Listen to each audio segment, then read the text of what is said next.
Welcome, everyone, and thank you for joining us today. My name is Kara, and I am with the LTAP Center here at ODOT, and I'll be your host for this webinar. Today's webinar is day 2 of the Veteran and Small-Owned Businesses webinar series, Navigating Ohio's Small Business Journey, and we're thrilled to have many knowledgeable presenters here to share inspiring stories from successes that they have had from veteran-owned businesses and provide valuable suggestions and ideas to help aspiring entrepreneurs create successful ventures. Before we begin, I'd like to cover a few housekeeping items to ensure a smooth webinar experience for everyone. If you have any questions during the presentation, please use the questions panel on your screen. You can type your questions there, and we will address them during the Q&A session at the end. If you're experiencing any technical difficulties or have any other issues, feel free to use the chat panel to communicate with our team, and we'll do our best to assist you. Please note that the webinar is being recorded, and the recording will be made available to all registered attendees after the session. All right, with that out of the way, let's get started. It's my pleasure to hand it over to Lorraine Stevens. Lorraine, the floor is yours. Well, thank you so much, Kara. So again, welcome everyone to part 2, Veteran and Small Owned Businesses webinar series, Navigating Ohio's Small Business Journey. My name is Lorraine Stevens, and I'm here with Abram Andrews, and I'm excited to be your host for today's session. Abram?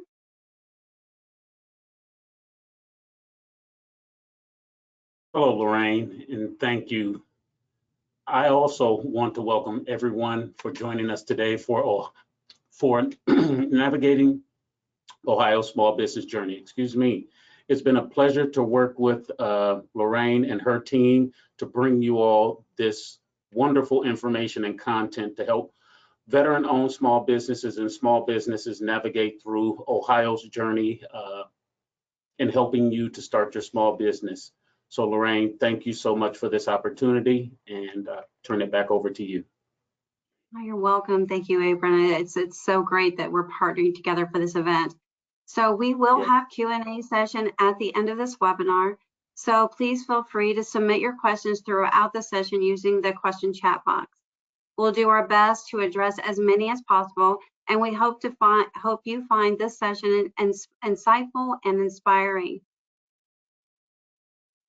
So in this session, we'll shine a spotlight on Ohio veterans initiatives and explore how small and veteran-owned businesses can thrive in today's marketplace. We'll highlight the support programs, resources, and success stories that are sure to inspire and guide both small and veteran entrepreneurs.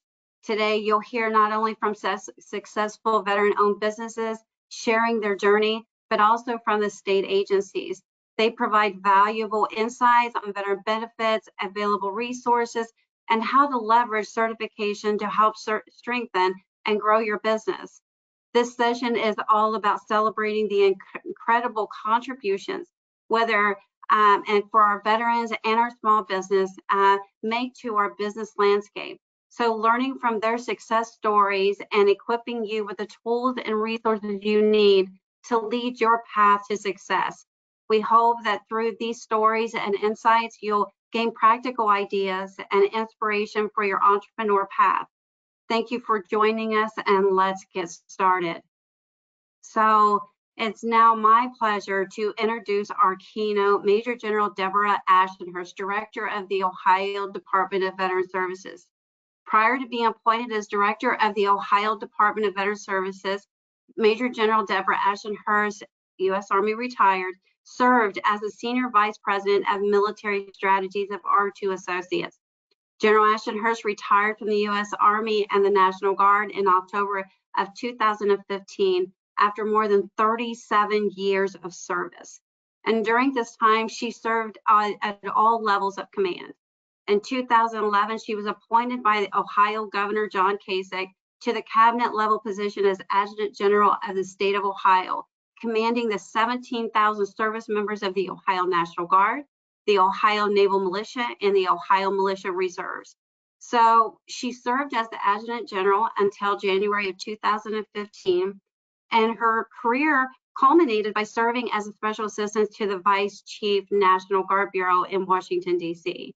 So General Ashenhurst received numerous awards and decorations, including the Army Distinguished Service Medal, Legion of Merit, Meritorious Service Medal, and the Joint Service Commendation Medal as well. So General Ashenhurst resides with her husband, Colonel Jim Ashenhurst, U.S. Army retired as well, in the town of Hilliard, Ohio. And we are honored to have her with us today. Ma'am, the floor is yours. Thanks, Lorraine. That's more of an introduction than absolutely necessary. And thanks to Abram and the two of you and ODOT and the Small Business Administration for making this opportunity for our veterans. I really appreciate it. You know, when I got this job, I was challenged by the governor, and I continue to be challenged regularly about how can we make Ohio more veteran friendly. And it's, why is it important that we make it more veteran friendly? Is it important that we help do whatever we can to make our veterans successful? It's because of what veterans bring to Ohio, what veterans bring to our communities, what veterans bring to our neighborhoods. And we all know that if we can make you successful here or help you be successful here, that you're going to contribute at all levels of our communities. You know, we all want veterans in our neighborhoods. We want veterans in our churches. We want veterans because of the morals, the values, you know, the work ethic, and the can-do attitude that our veterans bring. So in my job, it's kind of to help remove obstacles from your success. You'll see one of our panelists today is one of our employees, Tyler Emily, and he will share some of the things that we're doing. But I want to tell you, we work closely with the governor's office, the lieutenant governor's office, and the legislature when ideas come up of what else we can do, but also in partnering with like the Small Business Administration and the work that they do to help veterans start a job, to keep going in a small business is really incredible. It's very fruitful. There are also opportunities through the Department of Agriculture, and you think what? But if you're in a rural area, Department of Agriculture may have opportunities for loans and things like that as well. So I don't want to limit you just to the SBA, and certainly ODOT's done everything they can. So why are veterans successful in starting small businesses in Ohio? Because of the unrelenting drive to succeed, the need to do something bigger and better in our communities, the need to make opportunities for other veterans. What we do find is that veteran-owned businesses, veteran-owned small businesses included, tend to look for other veterans to hire. So in that realm, it's kind of my job to help bring our service members back to Ohio as they are leaving the service, to have veterans in the state that are looking for jobs and to try to connect them with opportunities.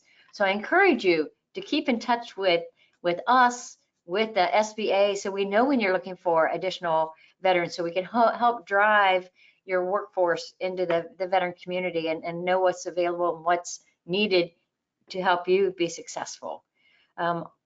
Also, we want to know if there's something else we can be doing for you. If you're running into obstacles, is there something that we can do to help you navigate around that obstacle, over that obstacle, or just move the obstacle in any way there is?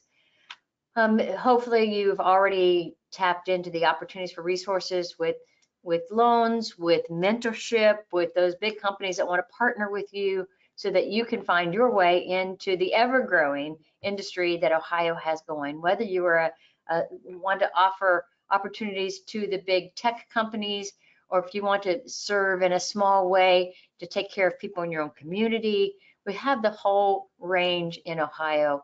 And Ohio wants you to explore what it is, but we also want to help expose you. So if you aren't finding the mentor you want, if you're looking for someone else to help you navigate your way, just reach out and we can try to help partner you with some folks maybe in that same field that you're in to help make a difference in your world. So I just want to say, enjoy your day. Have a great opportunity to share and interact and learn as much as you can. Please do ask questions. And I know that if the question can't be answered by this incredible panelist that we have for you today, we will take the information and get back with you on anything we aren't able to answer. So good luck. Thanks, Lorraine. Thanks, Abram. I wish you a great success today. Thank you, Deborah.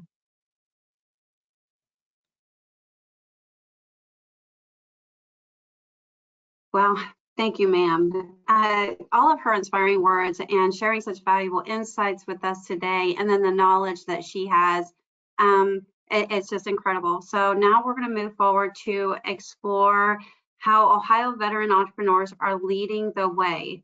So we have three panelists that's with us today, and we're going to talk a little bit about success story panel discussion. So featuring inspiring individuals who have leveraged their military experience in different ways to achieve success in the business world. So each panelist brings a unique perspective on how veterans can turn their skills and experience into valuable tools for success. So our first panelist, Jeffrey Price, is a driven author, businessman, logogistan, sorry, I can't say that. So tech founder, Army veteran speaker, and coach who equips leaders to be a catalyst for transformation in the marketplace. Known as the Chief Encouragement Officer, he has founded 3 businesses and finds joy in encouraging other leaders in the marketplace. So he lives in Columbus, Ohio, with his beautiful wife, Alexandra, 3 children, Jaden, Juliana, Jeffrey, and their loyal dog, Bella. His hobbies include reading, charity work, fitness, and attending his local church. So our second panelist is Regina Rembrandt, is a retired human resources specialist with over 25 years of experience in union, non-union, and government sectors. She most recently served as an HR generalist for Lux Optical Manufacturing and held various roles, including HR manager at JCPenney Logistics. So she worked in human resources at the Department of Veteran Affairs and at Luke Air Force Base, where she assisted in recruiting over 119 civilians. Also a U.S. Army Reserve veteran with 22 years and retired in 2010 as a chief paralegal non-commissioned officer. So in 2020, Regina founded Veteran First, a nonprofit advocating for veterans, and she continues to mentor HR professionals and support the veteran community. She holds a master's in education from Ashland University and a bachelor's from the Ohio State University. Faith, family, and giving back are the pillars of her life. She founded a nonprofit organization that is making a difference in the community. And finally, we have Carl Mason. Carl is the voting assistant manager for the military and veteran coordinator for the Ohio Office of Ohio Secretary of State, Frank LaRose. So while the office prepares for November's presidential election, Mason's focus has been on working with Ohio's 88 counties to recruit veterans as poll workers. Additionally, he has been working with outgoing military units and service members to create awareness of the Uniform and Overseas Citizens Absentee Voting and the Military and Overseas Voter Empowerment Act, which protects the right of the United States citizens to vote in federal elections while they are serving in a uniformed service or residing overseas. So Mason joined the Ohio Army National Guard in 2009 and serving as an infantryman for 12 years and deploying to Afghanistan, Kosovo with the 37th Infantry Brigade combat team after his mobilization to Washington, D.C. in support of the presidential inauguration in January 21. He transitioned his military career to public affairs, where he currently serves in the 196th Mobile Public Affairs Detachment. Mason also uses military experience and training to better his civilian life, and he has held various positions in trucking and private security. He's going to talk a little bit how he's applied his military experience towards advancing his career and achieving professional goals in the corporate world. We're thrilled to have them share their stories, insights, and lessons learned from their journeys. So please welcome our panelists. So if you guys want to go ahead and just share your screens, open that up.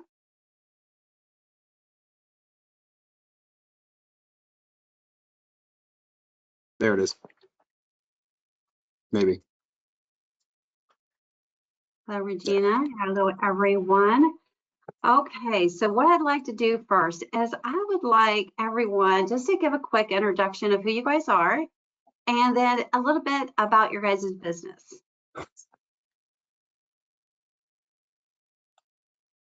Regina, I think you're on mute.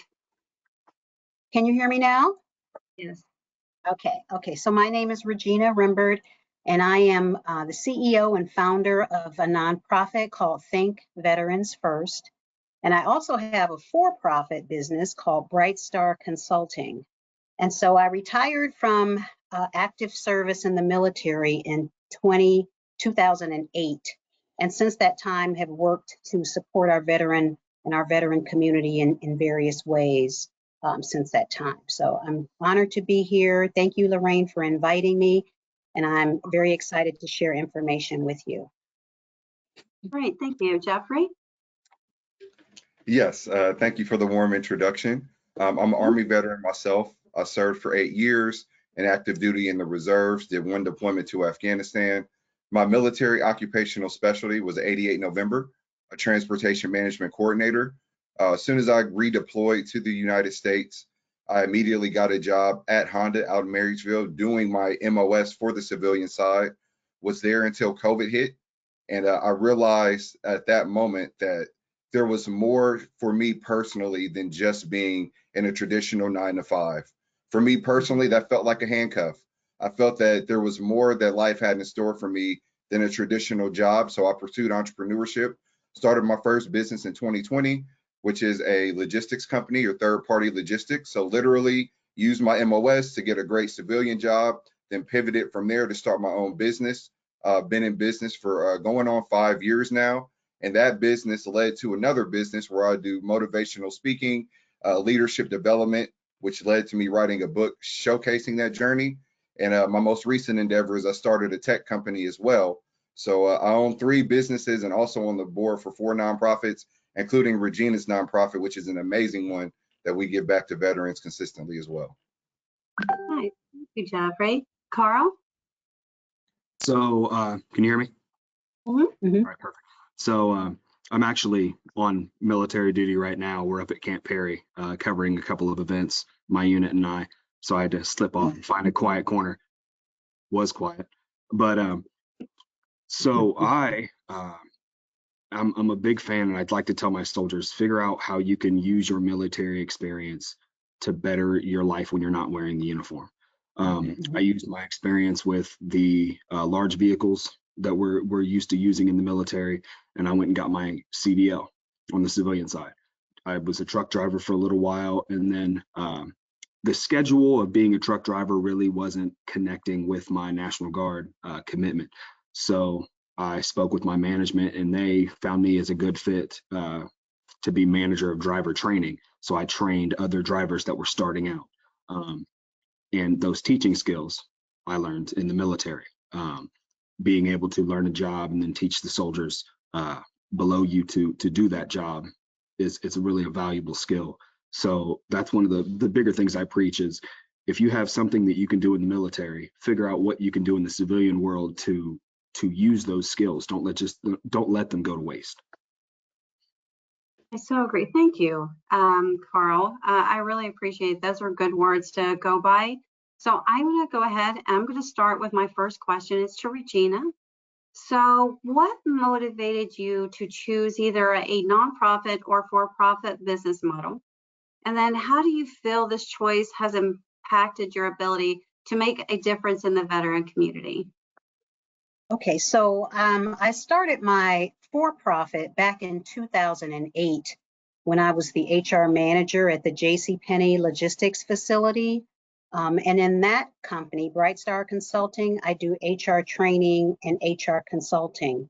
But for the purposes of this presentation, I'd like to focus on my nonprofit, which is called Think Veterans First. And so Think Veterans First was created during the pandemic in 2020. And the main purpose of the organization is to bring awareness to who our veteran-owned businesses are and what services they provide in our community. And in starting the initial business and doing research, I discovered that our veteran businesses are in every single category. They're in logistics, they're in transportation, they're in communication, they're in media, they're everywhere. And so there was not one place where you could go and search for a veteran-owned businesses. If you wanted someone to do lawn work for you, or legal services, or real estate. And so I just started reaching out during the pandemic to these veteran-owned businesses for mentorship and support to find out how they were navigating the pandemic and the shutdown and everything else that was going on. And so during that research process, one thing led to another, and then we started forming a network of veteran-owned businesses. And so it's been a real pleasure and a real joy to find out who these businesses are. You really be surprised even across our city here in Columbus to find out who our veteran-owned businesses are. And so there's not one single platform that you can go to search for these veteran-owned businesses, which created a concern for me. It was very, very difficult to find them and pull them all together. So Think Veterans First started during the pandemic. And since that time, we continue to reach out to veteran-owned businesses when we can find them and try to get them to join our network for support. Veteran businesses, I feel, need to stick together for growth, just for leadership overall. And so it's been a real journey. So that was in 2020 during the pandemic. In 2021, we started hosting something called Vet Ohio Expo. And that was an opportunity for us to bring veteran-owned businesses together and also to showcase them to the public. Who are our veteran-owned businesses out there? What services do they provide? And to ask the business to please support those who have served and who continue serving. And so that's how Think Veterans First started back in 2020 in response to the pandemic and all of the various movements that were springing up during that time, like Shop Small Business, Shop Black-owned businesses, Shop This Restaurant. There were so many different movements springing up. However, there was nothing specifically dedicated to the veteran community. And I felt that was very important to support those who have served our country. Mm-hmm. Wonderful. Thank you, Regina. I appreciate that. And I'm glad it's such a success, and that is just great. So Jeffrey, so you are a published author. Can you tell us a little bit about your book, and can you share a little bit about your journey? And then how did your military service influence your approach to starting and growing your business and writing the book? Yeah, so those are both great questions. I'm gonna try to get through all of it in less than 2 minutes flat.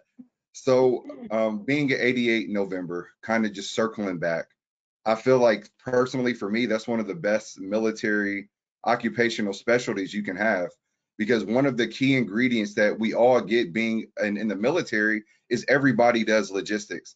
It doesn't matter if you're a doctor, if you're a lawyer in the military, either way, you're going to move people, places, things, and ideas at that all the time. That's what we do, is we move. That's what we do. It's just movement in the military. So back in 2012, when I was finishing up college, I was like, I want to give back to the country. My grandfather was a Vietnam vet. He met my grandmother when he was doing jungle training in Panama. So it's part of our family heritage to give back to this community and to this nation and serve, because I wouldn't even be in the United States had my grandfather not sacrificed for this company. So fast forward, as soon as I took that ASVAP, I saw the jobs that were available, and I saw transportation management coordinator, and I immediately looked at the career outlook for that MOS. So similar to what Mason said, having a plan before you even join the military, that helps as well. And if you're still in the military, you can always change MOSs to find something that does line up to what you're passionate about and that does have a better career outlook. So that's what led me to pick that job. Fast forward, deployed to Afghanistan, and I saw all the opportunity that's in government contracting and logistics. I mean, I just saw the government spend working with SDDC and DLA and all these agencies, and I'm like, wow, these contractors are doing the exact same thing that I'm doing, but they're making a lot more money. So I said, let me be on that side. What do I need to do to prepare myself to be in that position when I get out of the military? So as soon as I redeployed to Afghanistan, I made sure I tailored my resume to fit exactly what employers are looking for in the civilian side. I didn't go all acronym heavy like the military is or anything like that. I was very specific to say, when I was overseas, I moved containers, I did transportation logistics, I managed warehouse, really using those buzzwords that now HR professionals, like what Regina coaches on, are like, okay, that makes sense. I can pick this guy up. And from that point, when I got that job at Honda, I knew that I needed to get to a certain level of career and managerial success in the civilian sector before I started my own business. Because the last thing you want to do as an entrepreneur is, you got to realize, if I make a mistake, that's on me. I kind of want to make mistakes on my employer's dime, no offense, than I want to on my own dime. You know, if I lose Honda's $5,000, they can get that back. Now, if Jeff loses $5,000 for playing, I got to answer to my wife. It gets a little messy, to say the least. So from that point, the business took off once I left Honda in 2020, because I realized, starting an entrepreneur, one of the key things is you can't have one foot in and one foot out. It takes way too much to really try to play it safe, or do you want to play to win?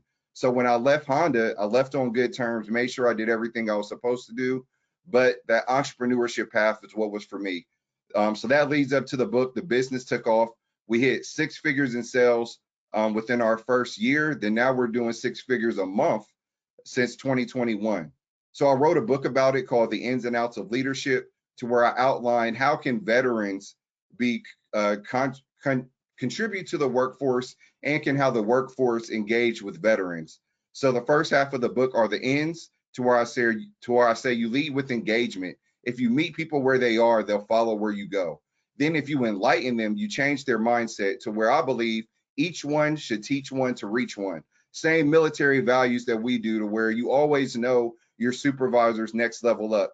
Even if I'm a specialist, I probably know a staff sergeant's job, because we always have to be available to take the next man up. Then after you enlighten people, you can encourage people, really work their hearts, know what they're passionate about, builds to entrust, to where entrust is simply when accountability meets responsibility, and consistency is the glue between the two, finally leading to enablement. And that's where you give people the permission to be great.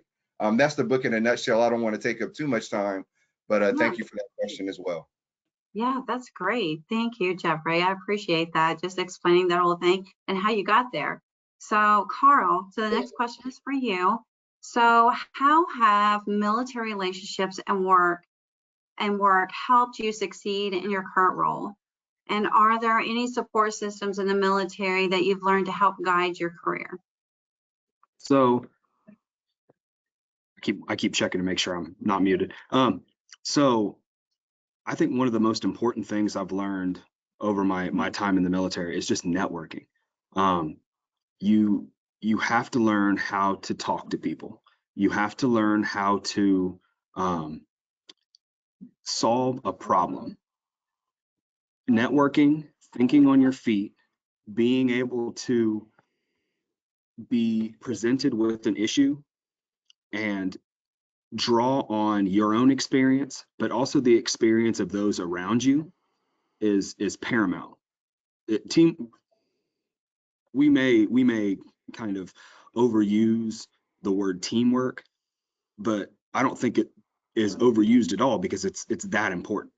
I have had, being in the National Guard, I've worked with soldiers that we were all infantry, but on the civilian side, we had a nurse, we had a guy who was a lawyer. I've worked with librarians, people that work, in marketing fields. If you draw from all of their experience, not only military experience, but the experience that they have in their civilian world as well, that problem is going to be solved in an instant. I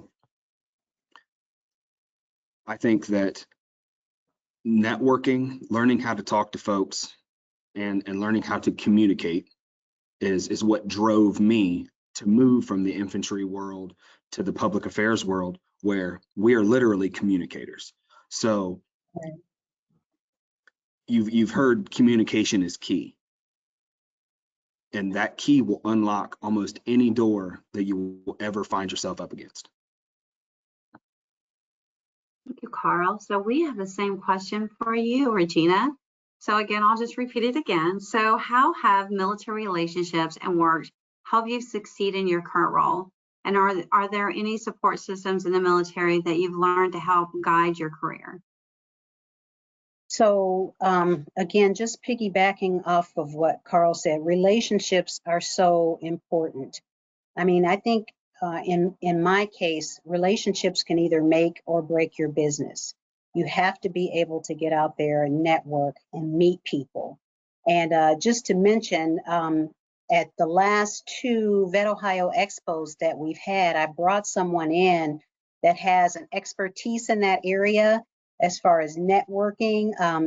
Chris Borja, I don't know if you're familiar with him, but I brought him in specifically for that because a lot of times we want people to get the most out of the expo, meet other people, make those connections, because that's what's going to help you to grow your business.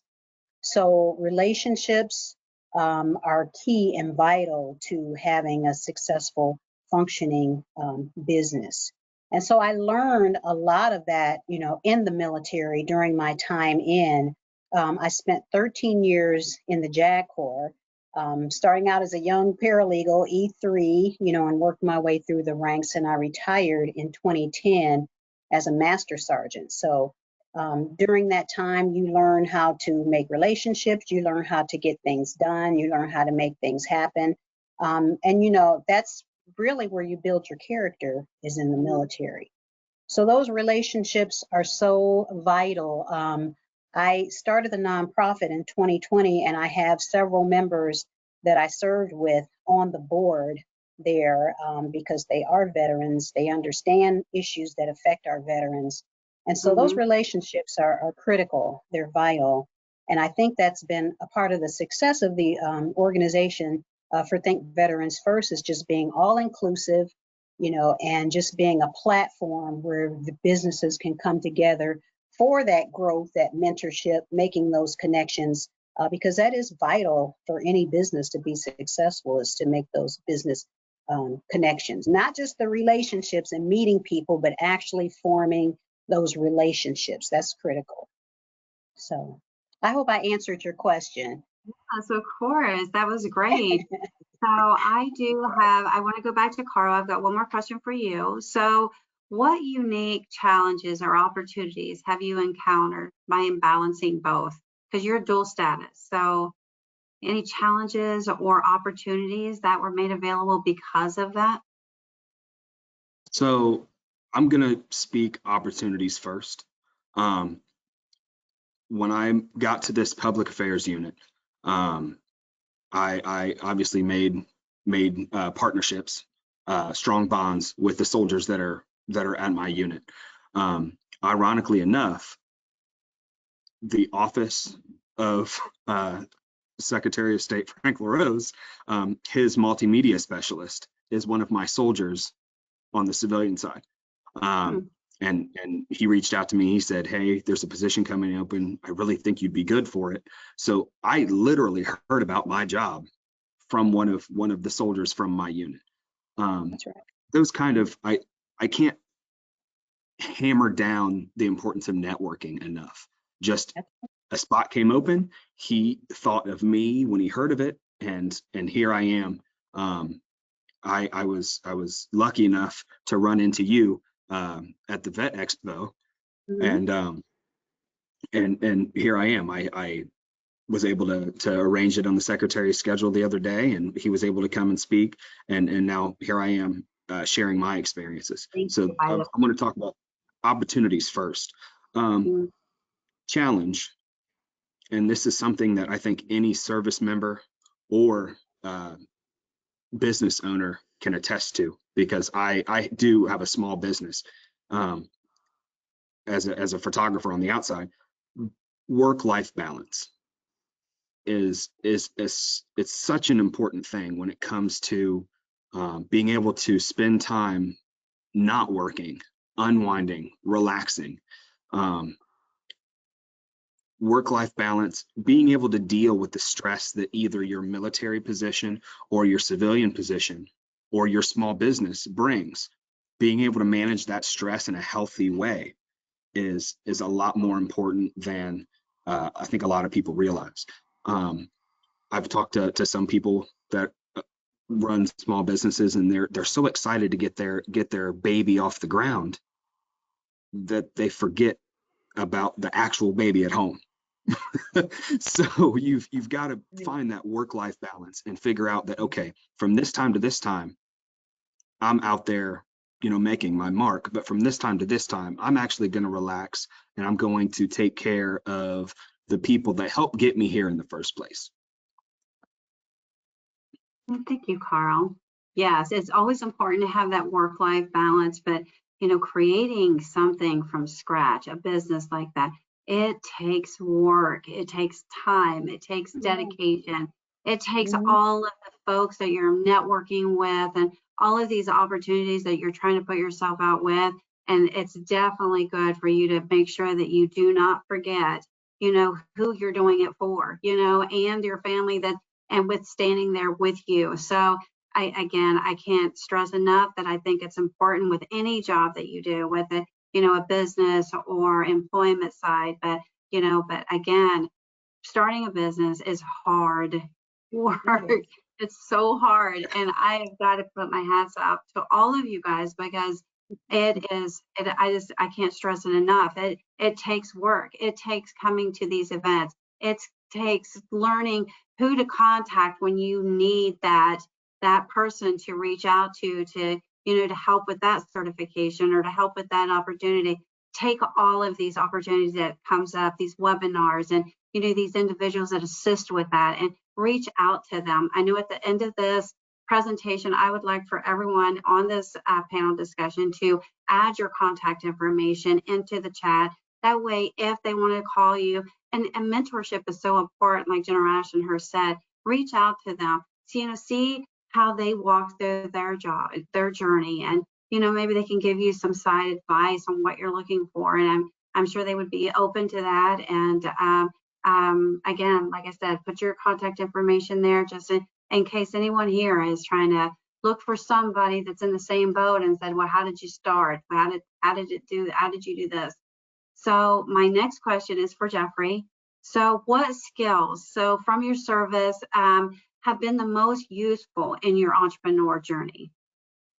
Yeah, really just highlighting what you just mentioned about, in the United States, we like to romanticize entrepreneurship. They want to talk about how sexy it is, making all this money and doing that, but nobody really wants to talk about the pain. So I would say the most useful skill that I got from the military service is one of our own mantras that would say, no pain, no gain. See, because in the military, it's clear what the gains are if you put in the work, and we're not pain adverse. If I need to do a PT test and I need to run a couple miles, I know what the gain is. So if my feet hurting or my knees hurt a little bit, I'm okay with that because I know what the reward is on the other end. So even when we say no pain, no gain, I like to say the K and the W are silent on that analogies, is that if I know what my gain is, the pain that I have to go through to get there, I have the perseverance and the willpower to go through it. It's like if I'm going on a family vacation, I'm driving to Florida and there's a storm in South Carolina, I'm going to drive through that storm because I know where my destination is. So I think the military did a great job in showcasing to me that if I put in the work, I know what the rewards are. So transferring that over to an entrepreneur, I know that if I make that phone call, that if I go to that networking event, I'm a natural introvert to where I'm more comfortable reading a book, being in a corner, but I know for me to get to my business where I need to go, for me to provide for the family that I want to provide, to have generational wealth, I need to put myself out there. I need to be comfortable in those uncomfortable situations and be the face of the franchise. So all those things about knowing how to be not pain adverse, but to actually embrace the pain, knowing that what your gains are is what I got from the military that's enabled me to have tremendous and exponential business growth. Thank you. That was well said, Jeffrey. Thank you so much. So Regina, my next question is for you. So what skills from your service has been most useful in your entrepreneur journey? Okay, so I think we've touched on some of them already, Jeffrey and also Carl, but one of the main things, leadership. Okay, leadership has been very important in the work that I do. Teamwork has been very important. I couldn't do the expo and a lot of other things that we do without a team, you know, and having that team work together and to be successful to complete our end goal. Time management, I try to be on time. That's something that's really been ingrained in me. I try to be at least 15 minutes early. You know, I never want to be late. So that's very important to me. And so a lot of these things I did learn through my military career and my military experience, and they've been invaluable to me, you know, as I navigate Think Veterans First, and also, you know, my for-profit business too. All of those things are very important to me. Yeah. Thank you, Regina. So I'm going to go back to you, Jeffrey, just real quick. So what unique challenges did you face as a veteran transitioning into business, and how did you overcome them? And then what would you say to veterans who are considering starting their own business but may have reservations or doubts? Yeah, well, you know, I think the biggest challenge for me was getting my first customer. I felt like I was so prepared. And I guess in my mind, I just felt like everybody, because I was a service disabled, veteran owned small business, would just give me all their business. Like I felt like, oh, since I hit that check mark, that they'll just warmly hand that over. But it's not like that. So the biggest challenge for me was getting my first customer.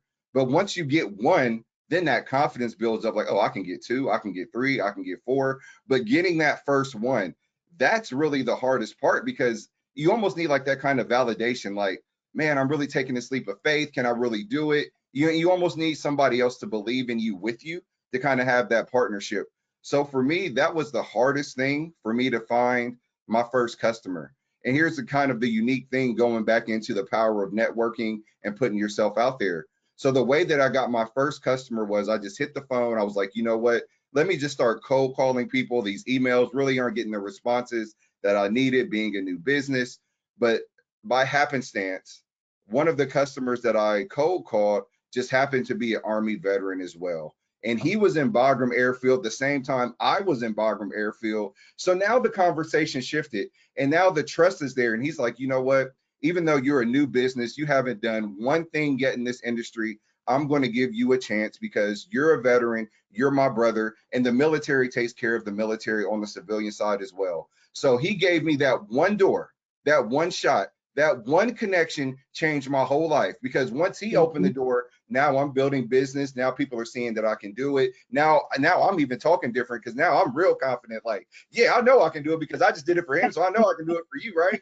So all that enthusiasm and that joy came back, because when I first started, it was no after no after no after no. I called like maybe 1,000 people for a month straight, and all these doors got shut, to where now, going into your second question, like, am I doubting? Did I hear that small, still voice correctly to leave my job and start this business? Did I just botch everything for my family? But no, that perseverance to keep going, and just knowing that one connection away, just one person can literally change your life. And for me, it just happened to be another veteran.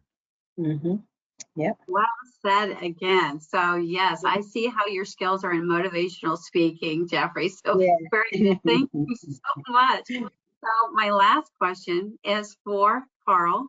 So as someone still serving, how do you plan to balance your military service and your career, and with your long-term professional or entrepreneur goals? So, and then again, what advice would you offer to others still serving who are thinking about starting a business or a career path? So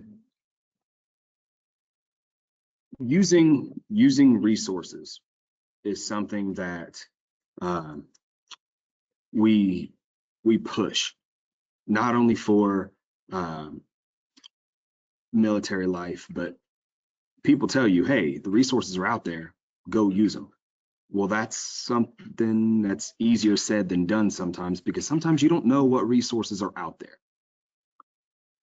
You have to be able to hunt for the resources. You have to be able to know who to ask if you have an issue, or you might even see an issue on the horizon. Me personally, I plan on finishing out my 20 years, and if I'm ready to hang up the uniform, I'm ready to hang up the uniform. But if not, I'm going to continue. So after that, using, like I said, the skills that I've gotten from wearing a uniform, you can figure out what your next step's going to be.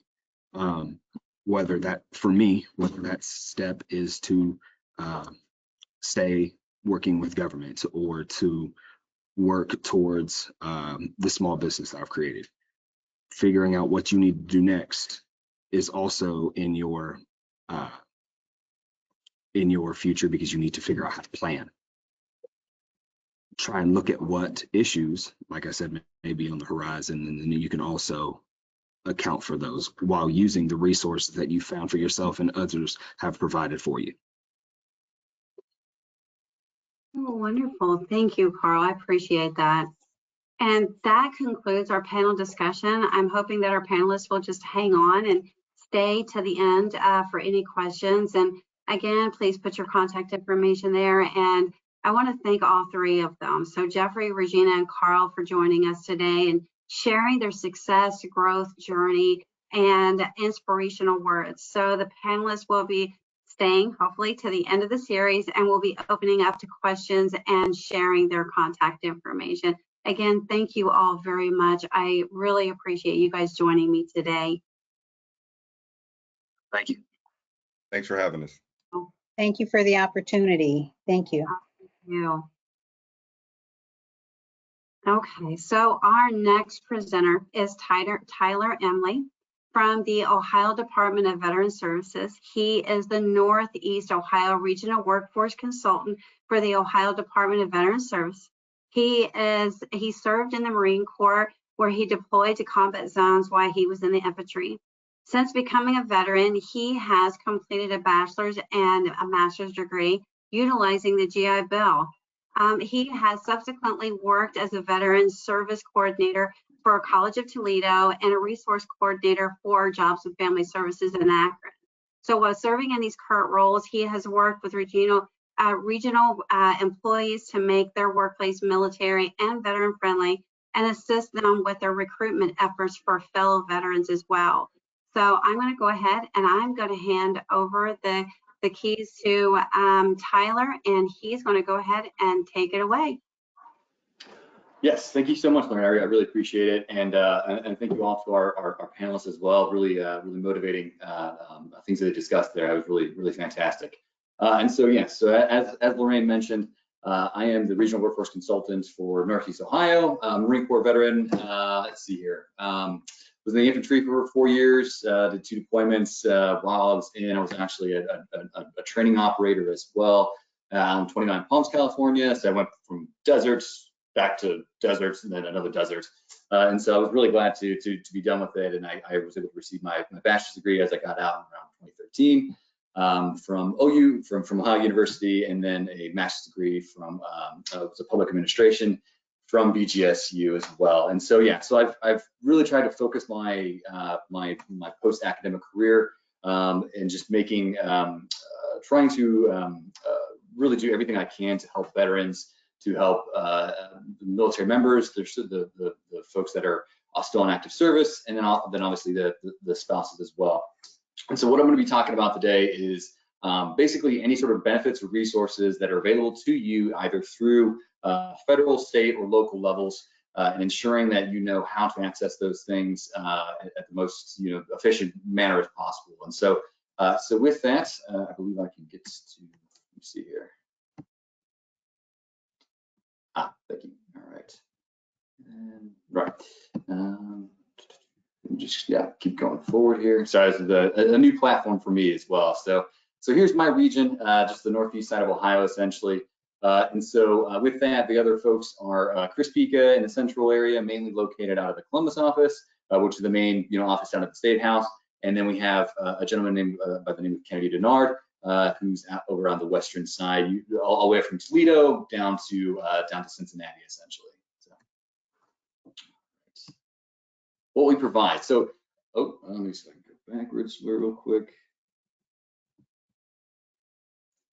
Yes, so I just wanted to give a brief overview of what we provide in general. I will be going over just the specific veteran benefits, resources, and everything, but we also provide assistance to employers themselves and to organizations, whether they be state organizations or nonprofits, whatever the case may be. But a lot of times we handle assistance to the human resource staff to make sure that they know how to find veterans, how to locate them through various federal and state programs that are available to businesses that help them to locate potential talent, veteran talent, whether they be within the within the state of Ohio, within the United States, or maybe deployed, whatever the case may be. And so with that, we do a lot of stuff about how to connect to the veteran applicants in the Ohio Beach Job Centers, the Job County Service Centers, which are usually located in those county level offices themselves, National Guard Employment Enhancement Programs, things like that. But then also we do provide assistance with information about how to become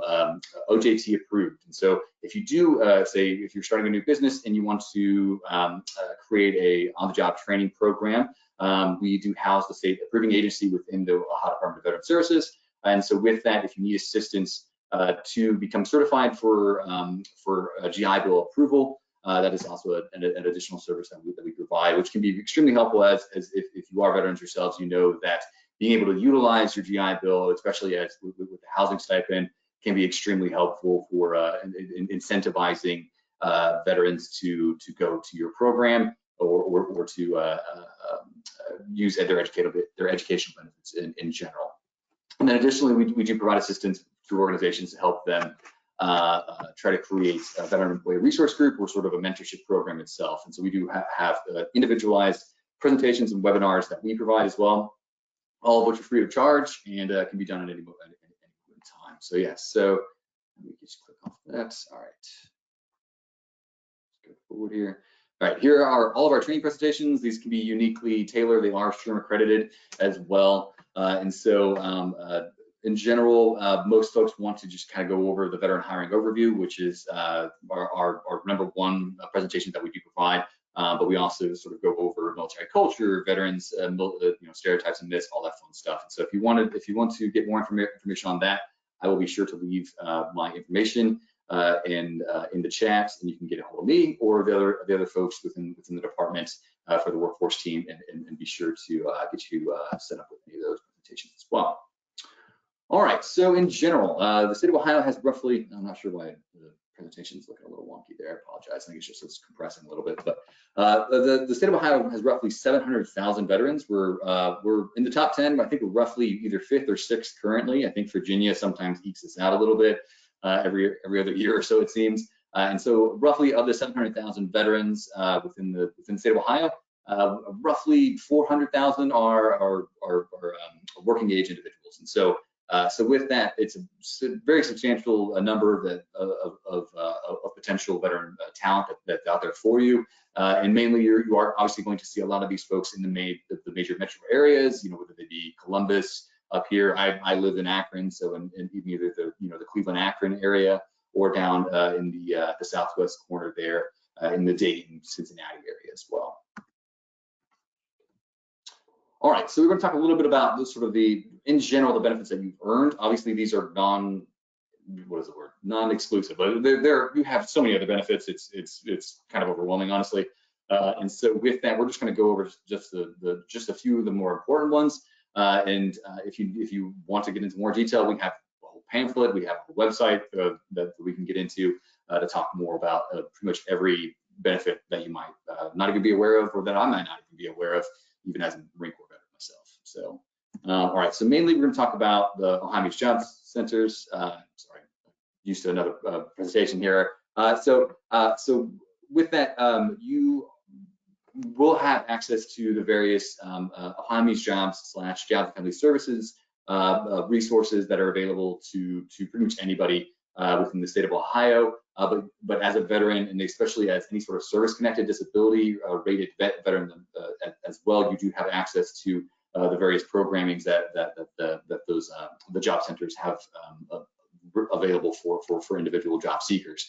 And so with that, we do want to ensure that you know at least that if you are looking for work yourself, or if you're looking for veterans, to ensure to be connected to the Ohio Meets Job Centers, the Disabled Veterans Opportunity Program, of which you may be able to have access to, which is a sort of separate program. It's at the state level that sort of it can be connected, or it can be disconnected from your educational benefits through the VA Benefits Administration. And so with that, they do provide educational training programs. Say if you want to receive your CDL, you go to your Ohio Meets Job Centers. If you want to receive, if you want to look into getting a degree after you leave, say active duty and enlistment within the active duty, and you didn't receive your associate's or bachelor's degree, the Jobs and Family Centers, the Ohio Meets Job Centers, I should say, will have access to resources that will provide you the ability to matriculate into any whatever degree or certification, accreditation. Say if you maybe not receive the civilian equivalent type of certification for your MOS when you're in active service, reach out to your local Ohio Meets Job Centers, and they will find you the exact program that you need in order to become certified for your civilian jobs that you might try to apply for. Likewise, there is also the GI Bill benefits that we talked about, the higher education symbol there, and then obviously the veterans, the VA healthcare benefits as well. And so we really want to highlight those moving forward. All right, so why bother talking about these things at all in terms of especially for small businesses is that, say if you are a veteran yourself and you want to hire as many veterans as possible, you really want to talk to your veterans and making sure that they have access to these, or at least know about these benefits, so that they have financial stability, that they have the ability to have career transitioning guidance provided to them by the Disabled Veteran Opportunity Program managers, or have healthcare support. All these things can assist, especially transitioning veterans who are directly coming from active service. All these benefits are there for them a lot of the times, and as an active service member, as a service-connected, rated individual, a lot of my peers did not bother, getting their healthcare support within the VA, and they regretted it. And so with that, ensuring that your veterans on staff are aware of this. Either you can do it yourself, or you can create a mentorship program within your small business system yourself. This can be really helpful in terms of creating that stability, creating that retention efforts as well within your organization as well. And then obviously making sure that the individual veteran has support for their family members as well. And so this is really important. Obviously, as veterans ourselves, we know that a lot of times you do come away with families from whenever you serve on active service, and there's just so much that it takes. As someone who has a 2-year-old, there's anything you do is just exponentially more difficult with children. And so with that, there's so many benefits to be able to assist with that. And so we really want to make sure that you are aware of it, so that you can pass that on to any veterans that you may have on staff. All right. Okay, and so sorry, it was playing games with it apparently.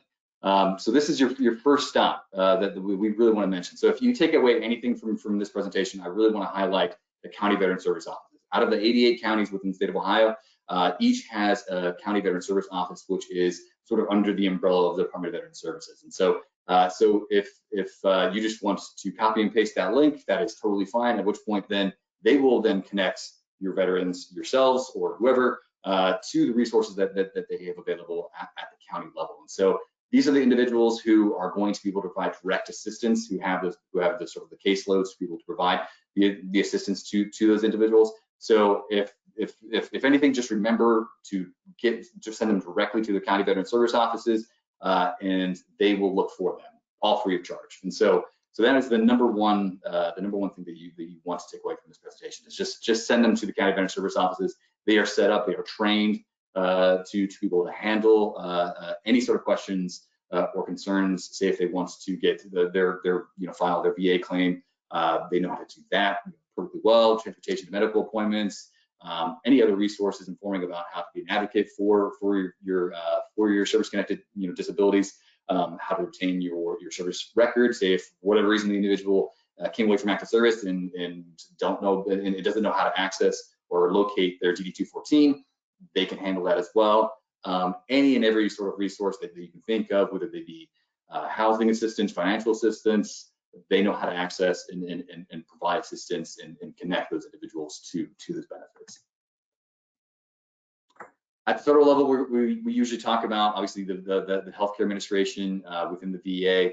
They do house the sort of the major metro areas within the Cleveland, Cincinnati, Chillicothe, and Dayton area. And then obviously they have the various outpatient clinics and the veteran centers themselves. And so we're going to be talking about some of the resources there at the federal level. We do want to talk about the vet centers themselves. So these provide counseling services for veterans as they're coming out of active service.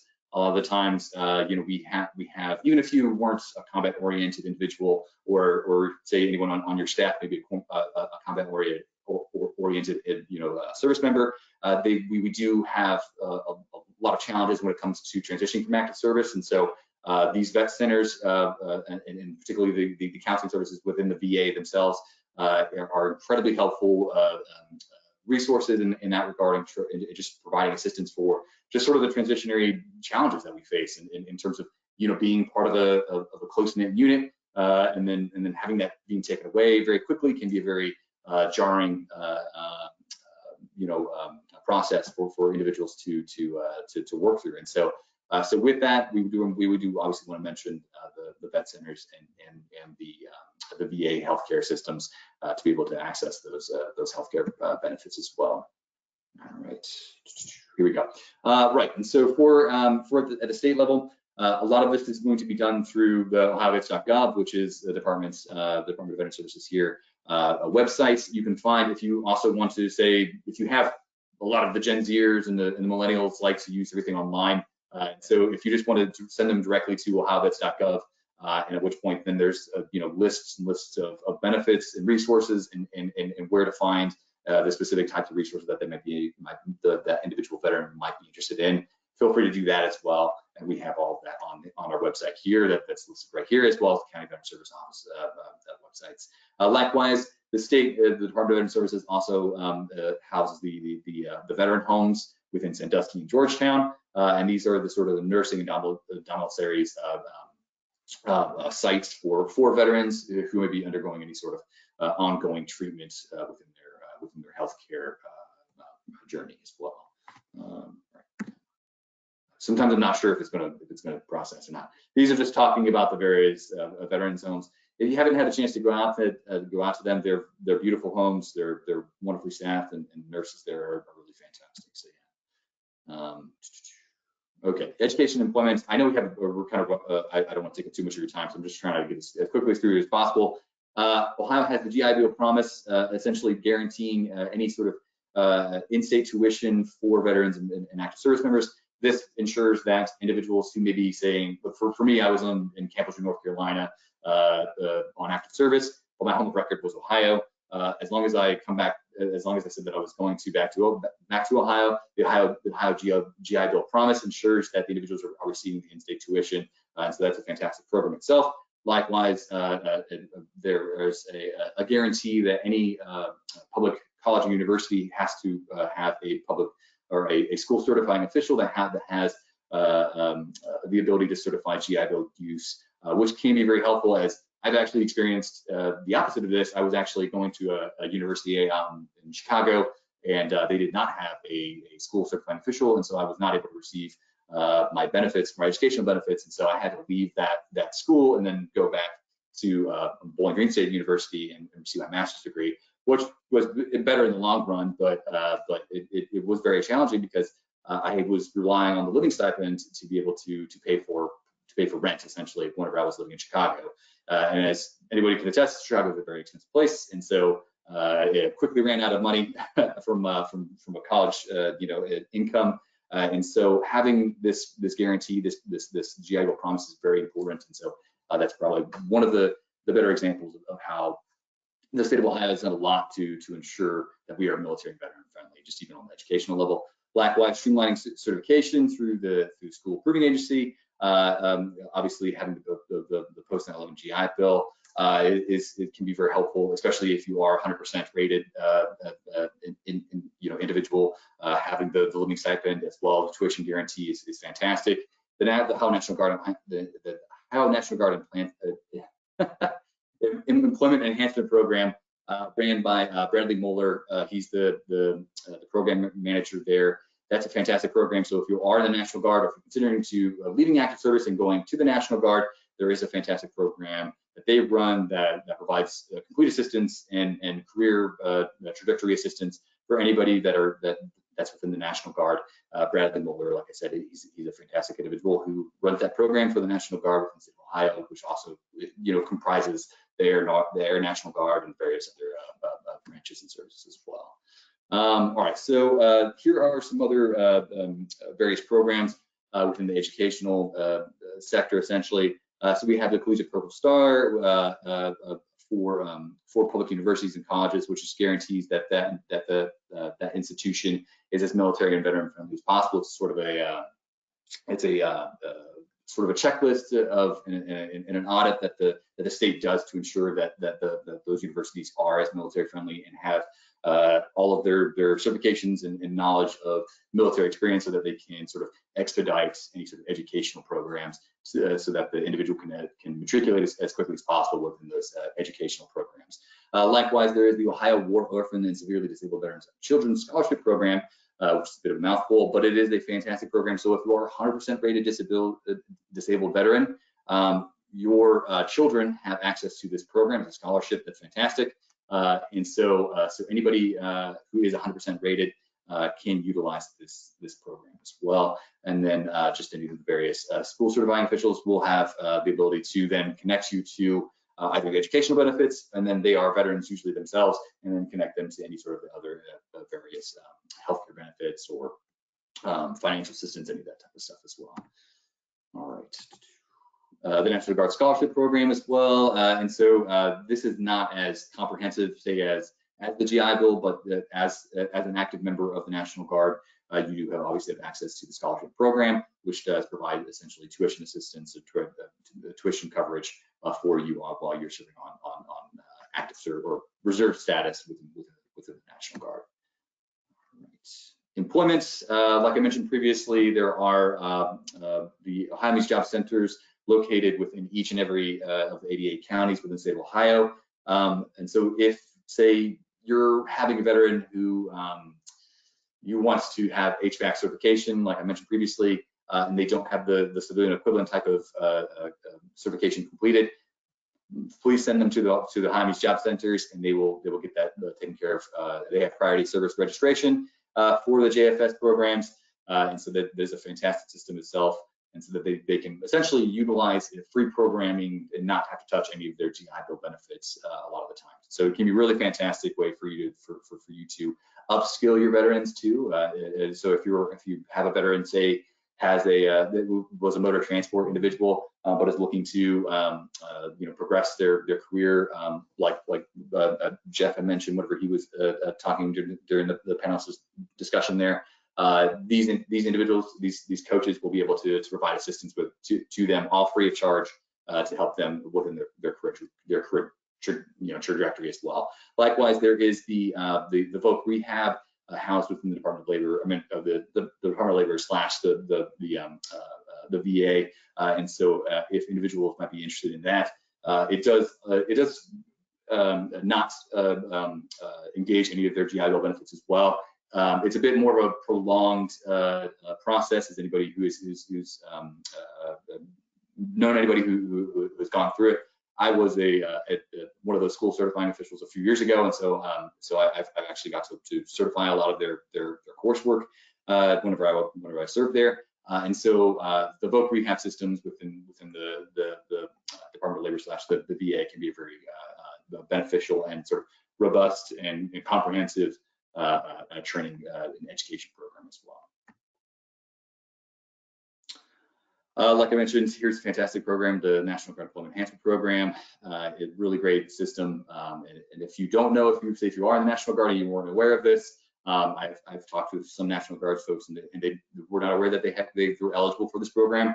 And so just be aware that this is a fantastic program that's all free of charge as well to anybody with the National Guard. All right, so I'm just going to go a little bit into the OhioArmyJobs.com. And so there is the job centers themselves, and then there's the website that veterans can utilize and employers can utilize as well. And so as employers, you can then have the next page here.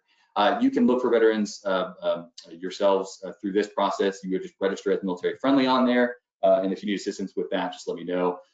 Feel free to contact with me. It's pretty easy about how to register as military friendly. And at which point, then whenever you search for prospective employees, any military member or veteran or military spouse will be floated to the top of your search results, and then vice versa. Any sort of active or military members, whenever they look for work on OhioArmyJobs.com, they will also be able to see your postings with priority service there, essentially. So yeah, it's a really great system. Likewise, right here, I don't know if you can see it. One of my other slides actually has this, but I think it's in a different presentation. There's the Business Support Center that's right up there.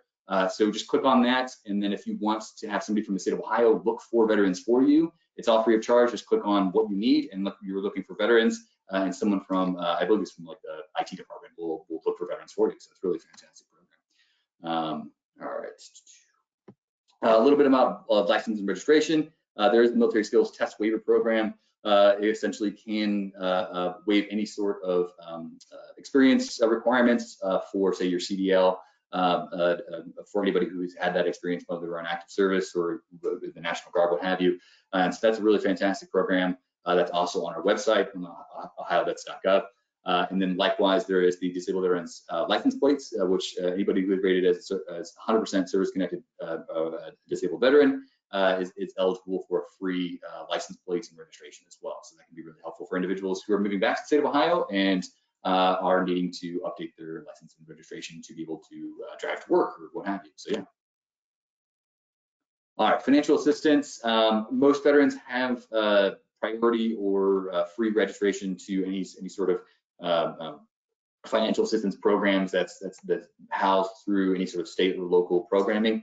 And so if you or anybody within your staff has any financial assistance or financial troubles whatsoever, please recommend them to the County Veteran Service offices, because they can provide short-term financial assistance. And then likewise, if they need assistance, say with heating and energy assistance program as well, ran through the HEAT program, please remember to provide that, because that can obviously be a very huge help, especially for any individuals who may be coming back from active service and not have any sort of weatherization updated for their housing or for the places that they rent, and they can access this program. Likewise, private service organizations like the American Legion or the VFW do offer sort of additional private, short-term financial assistance and sort of general assistance as well. So that's also could be something to just keep in your back pocket. That these sort of private service organizations do also provide that kind of stuff. It's not just being sort of recreational and sort of familial or friendship based programs, but they also do provide some financial assistance in their own right. So yeah, please remember to do that. There's obviously the VA home loan guarantee. So this is fantastic. I actually got to utilize this whenever I was moving back from Toledo to Akron right at the start of the pandemic.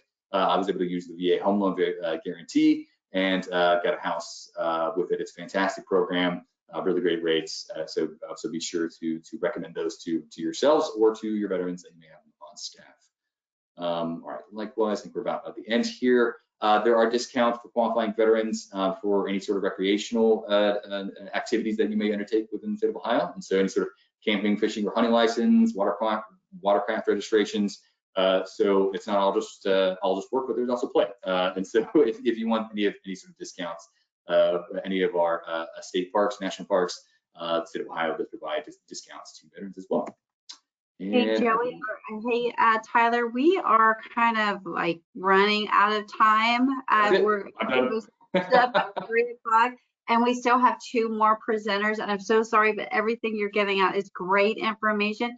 And I'm not sure how many slides that you might have left. That was the last one? Well, okay. So sorry about that. Yeah, we just have. No worries. Yeah, it's a lot. I promise. No, and you're fine. And it's such a great information, and there's so much to report out. And we truly appreciate everything that you reported out with that. And thank you again for that.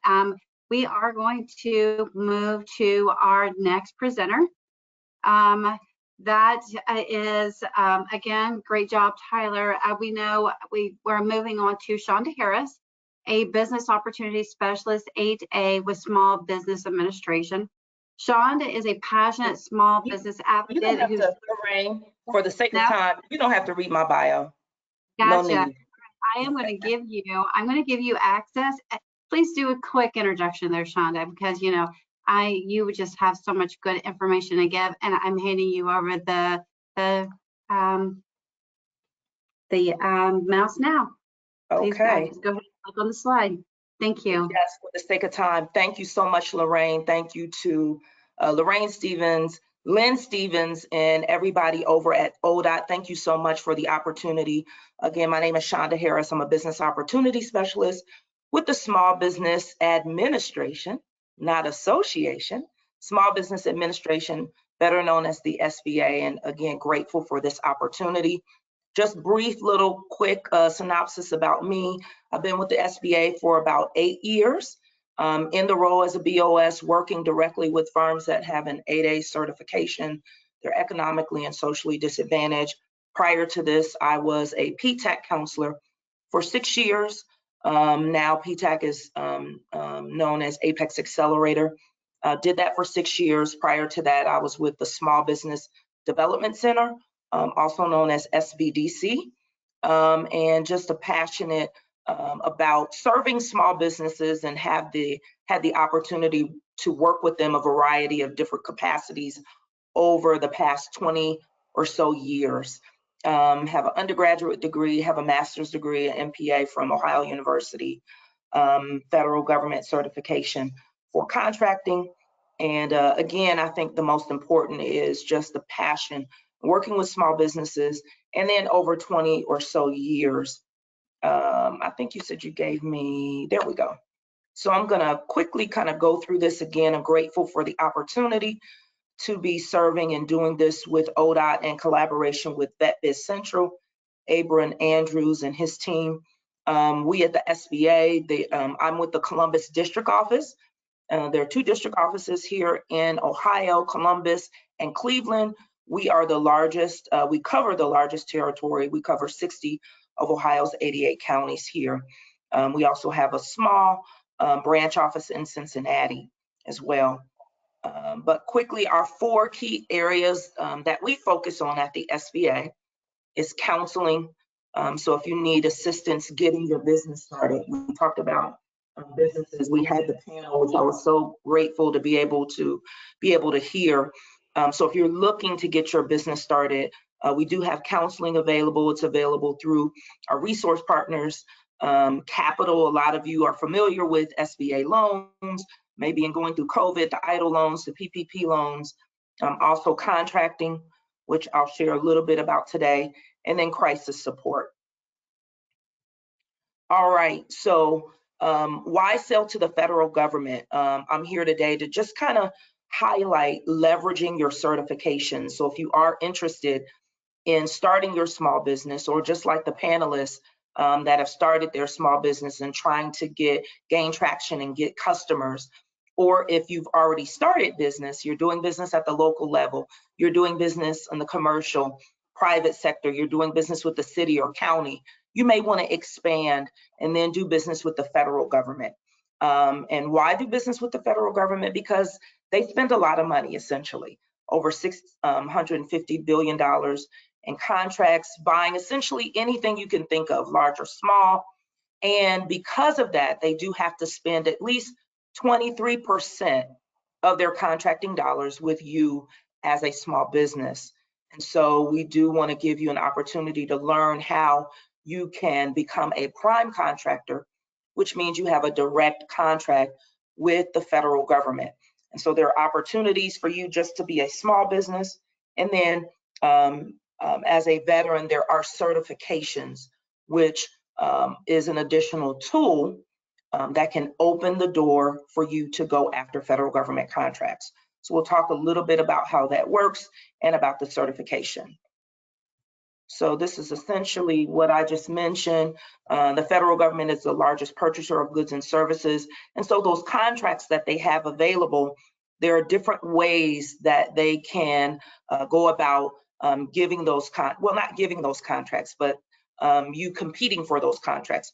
Full and open competition, that means that you are essentially competing against everyone that is in the market. There are contracts that are just narrowed down where small businesses are competing. So the competition is narrowed.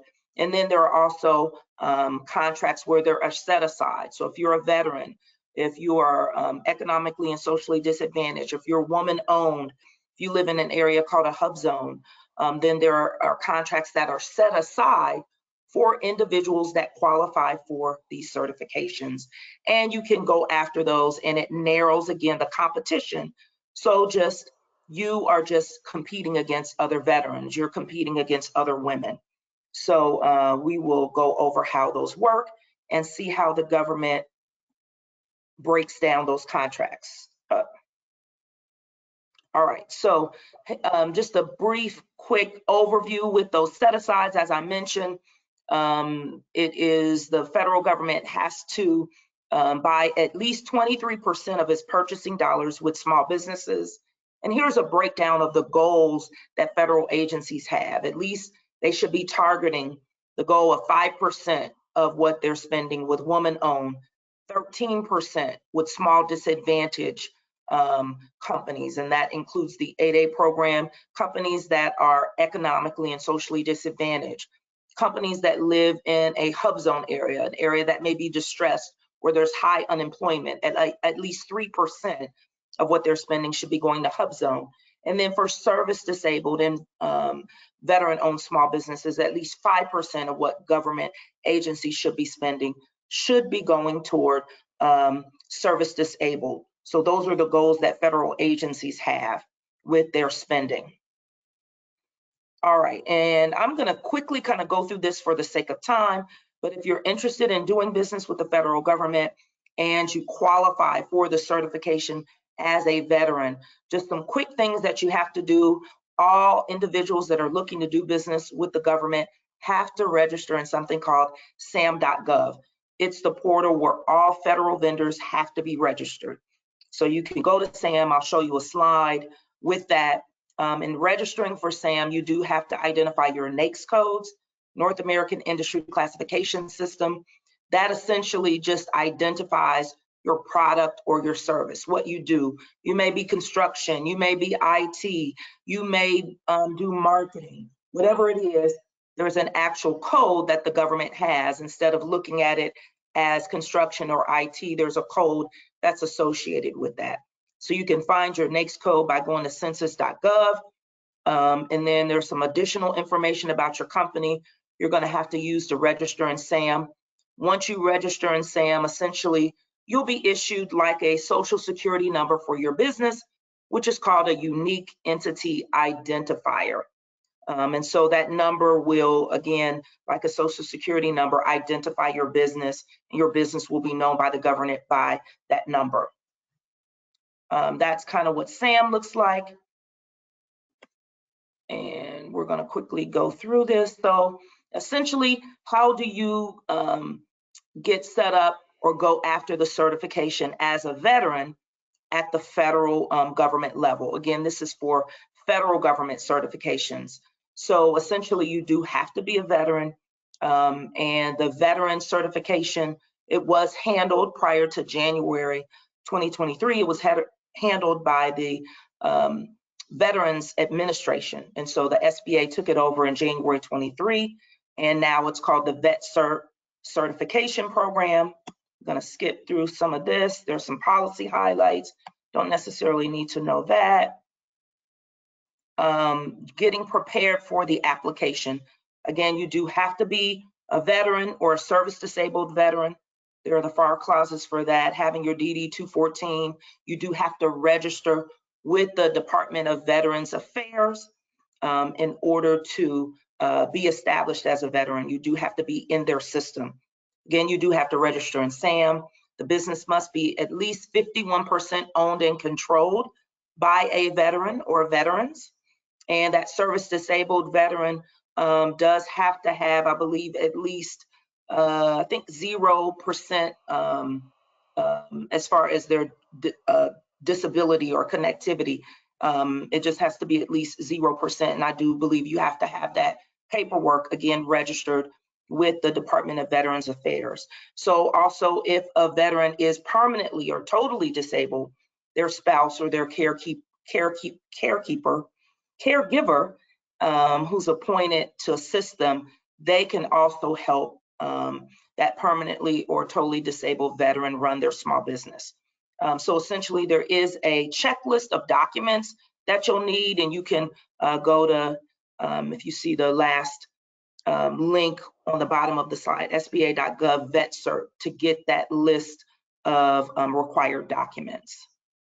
All right, so essentially, and I'll say at the end, we're actually going through a system migration right now because the veteran certification was the last certification that came to SBA and that we're overseeing. It is set up in the new SBA certification system, My SBA. So here's the certification landing page. When you go to it, essentially you do have to now set up a My SBA account. You can go to the link in order to get the instructions and follow instructions for that. Again, it is important, if you are a veteran, you do have to register with the Department of Veterans Affairs, and they do have to have your information, and it is going to be based on your home address. So if you recently moved, you do want to make sure that you check with the Department of Veterans Affairs to make sure that they have your correct address and your information, because that's what the SBA pulls from. So essentially, you set up your My SBA account. And then once you go to the page, you see there's the login up at the top where you can register. You can also, if you see down at the bottom, search for a certified veteran small business. Maybe you, prior to this, you may already have had your veteran certification or SDVOSB, and you want to see if you are verified. You can check by putting your name in the search box or putting your UEI, so you can see if that certification is already on file. If not, you can follow the steps. This is how you get set up, essentially setting up your My SBA profile and your account. Just follow the instructions. It's really simple. They have tried to streamline this. Once you get your My certification, My SBA account set up, these are actually the steps for the application. So you essentially apply, you submit your application, then there's an intake process where they will look to make sure that all your documents that you uploaded, you have everything. Then there'll actually be an assessment of all your documents to ensure that you meet all of the requirements that they need. And then there will be a final decision where a reviewer will make a decision. Since the process has been transferred to the SBA in January 2023, the process has been streamlined, and it is a little bit easier to get the certification and for you to go through that application process. And next, where do you submit? So what I just showed you with that My SBA certifications is actually the newest thing that SBA is working on. We're actually in a season where we're experiencing a system migration. All of the certifications prior to August 1st for veteran-owned, for woman-owned, for HubZone, and for 8A were done through separate portals. So as of August 1st and going forward, the SBA is migrating all of those systems into one, My SBA certifications. Again, the veteran certification, because it was just added to the SBA in January 2023, was already in the system. So right now we're in the process of all of those systems merging and migrating. That new system should be launching sometime in the next couple of weeks. So right now, if you are looking to get VOSV or SDVOSV certified, you will have to wait just a few more weeks till the system is back up. But again, it will be back up shortly, and then there will be some sessions where we'll be going over that here in the next couple of weeks.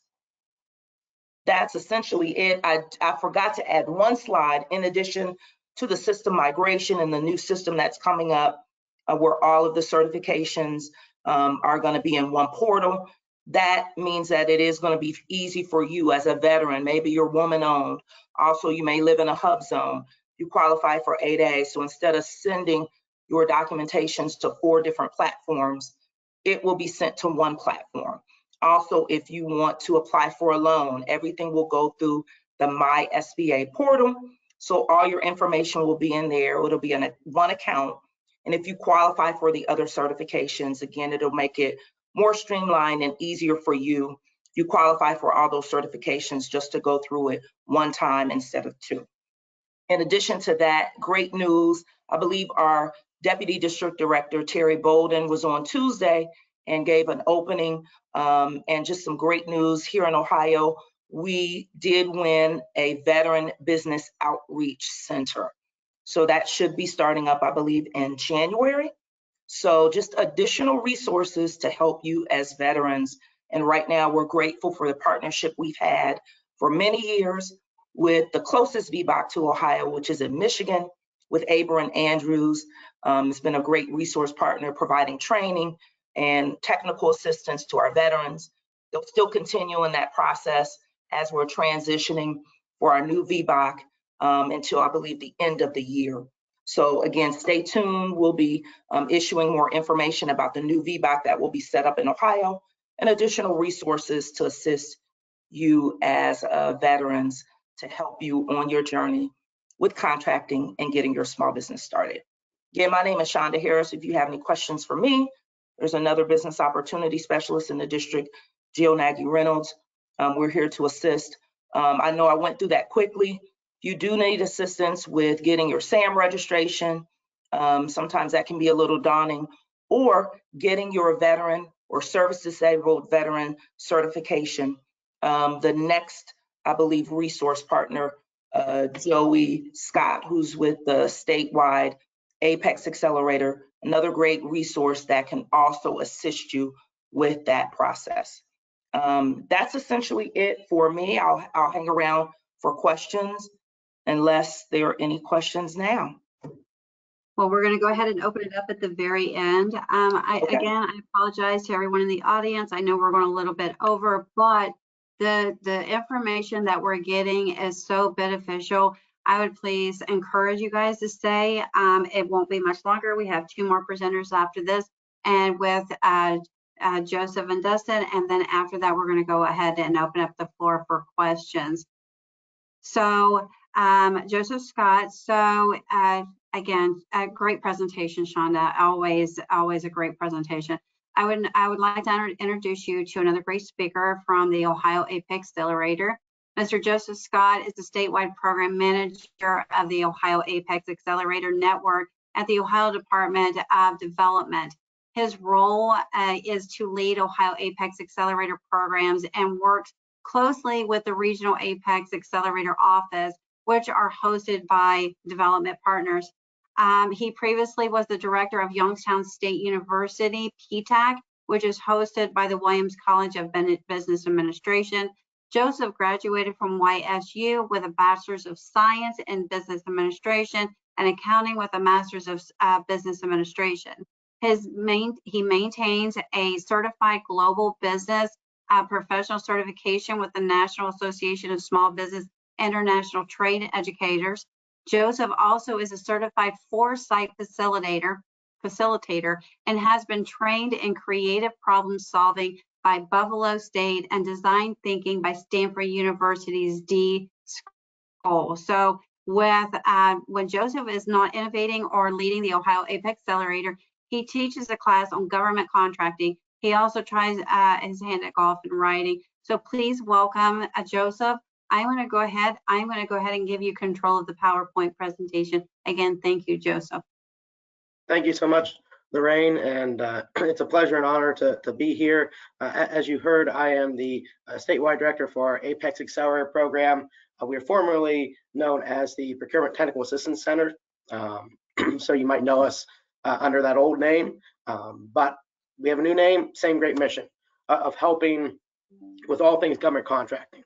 And so we are funded in part by the Department of Defense Office of Small Business Programs, the state of Ohio, specifically the Department of Development, and we have some great partners all throughout Ohio delivering Apex Accelerator services to businesses like yourself. So we have Youngstown State University, Ohio University, Rhodes State College, and we just launched a new center up in the Toledo area in partnership with the University of Toledo. So we have coverage all throughout the state of Ohio. Outside of our statewide network, there's also an Apex Accelerator in South Point. So long story short, there's an Apex Accelerator close to you, wherever you are. So please reach out and we can get you connected.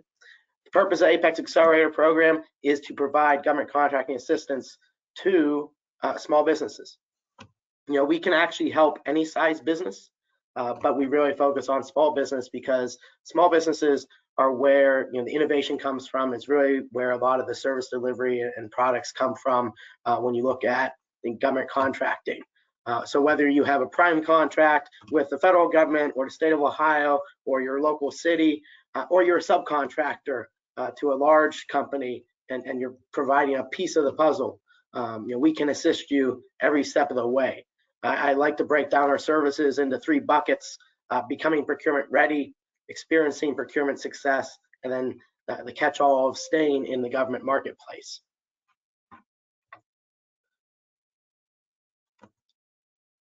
So that first bucket is really on the front end of the process, getting procurement ready. One of the first questions out of a lot of clients' mouths is, how do I sell to the government? Well, you want to make sure you're positioned to be able to do so. You heard from some of the earlier speakers, they are involved in government contracting.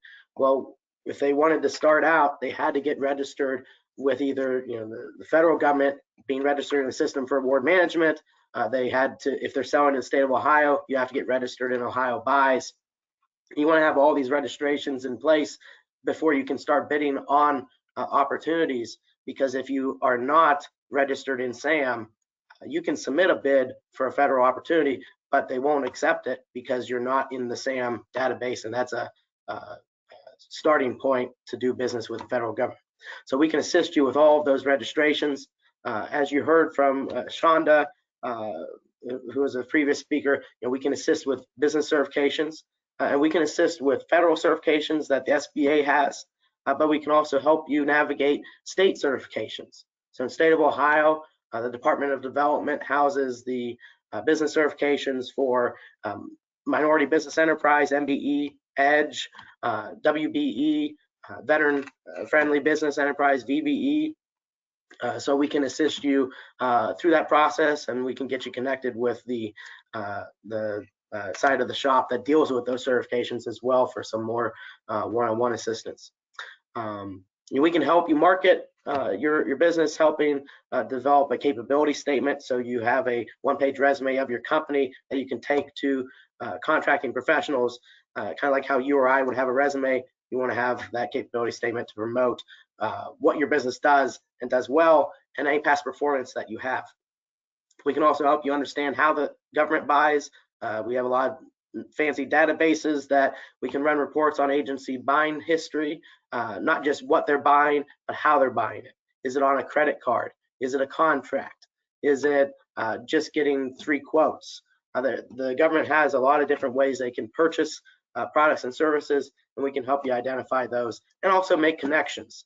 A lot of what we do is connecting and facilitating those connections and introductions to government contracting professionals.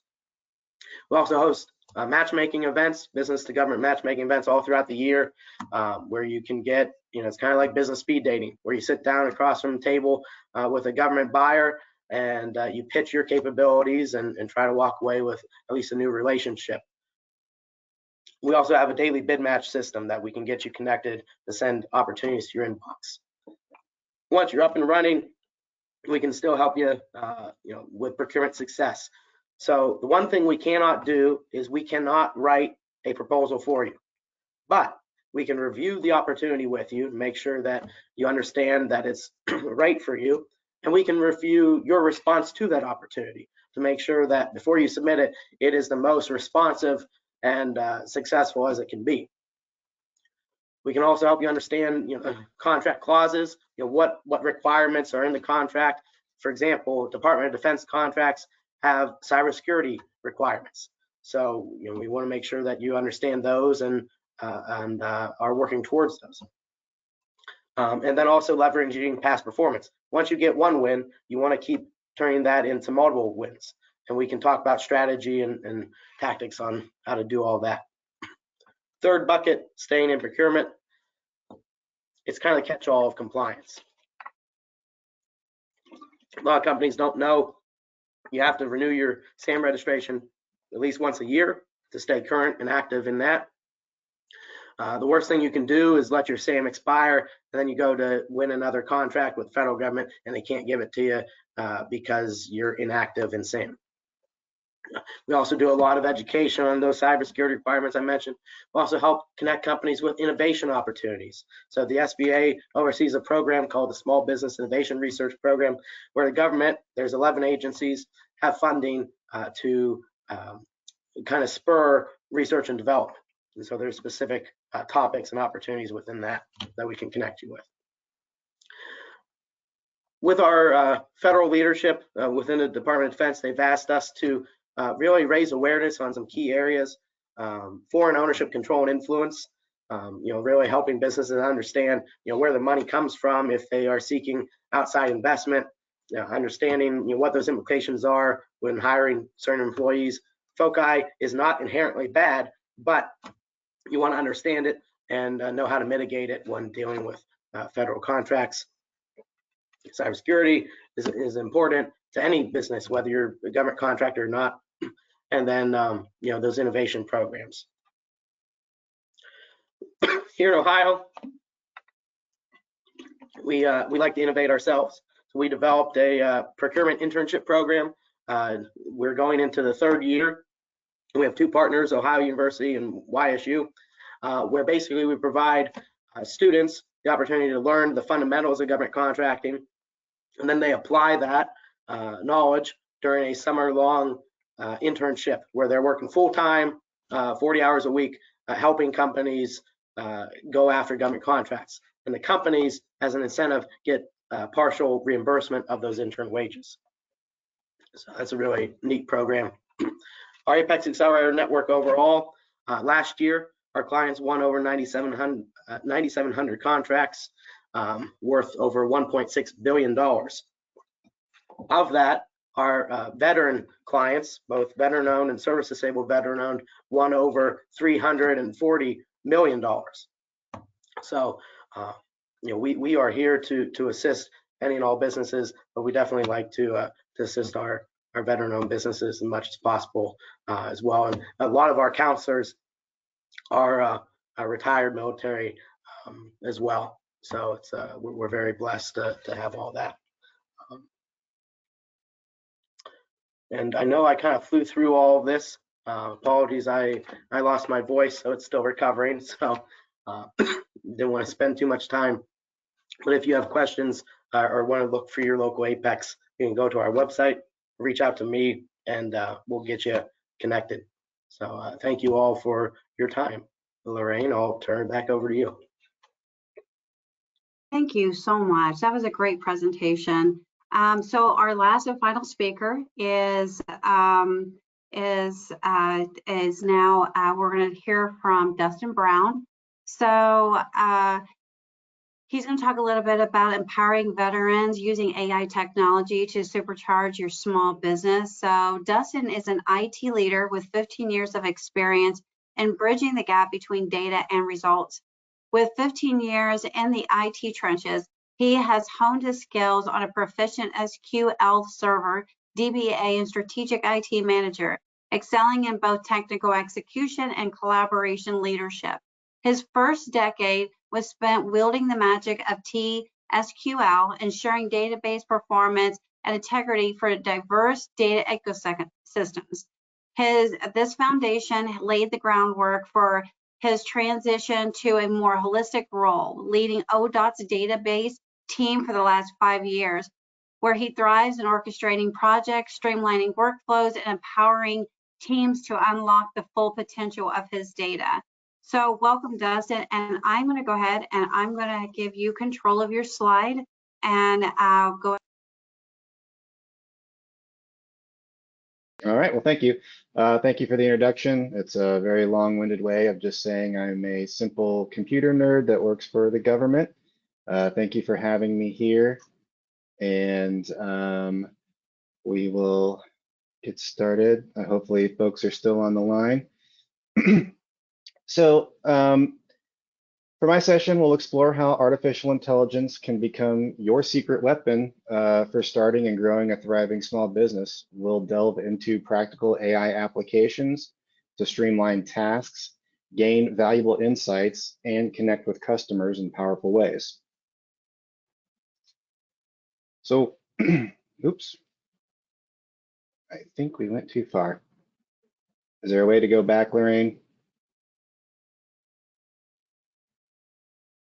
1 second. I'll go ahead and take it back for you. Of course, the computer nerd has to screw up the. Right here. Is that Yep, good? thank you.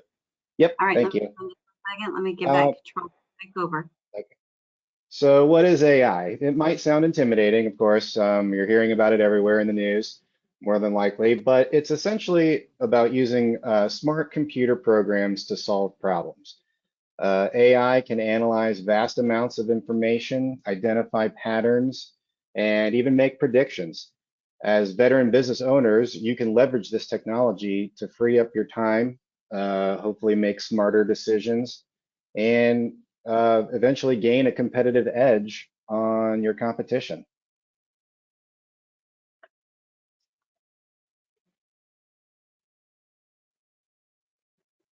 So, as you all know, starting a business involves a lot of groundwork. AI can be a game changer, helping you research your market, develop a solid business plan. I've personally done this for friends and family, helping them develop small business plans, and even generate basic legal documents.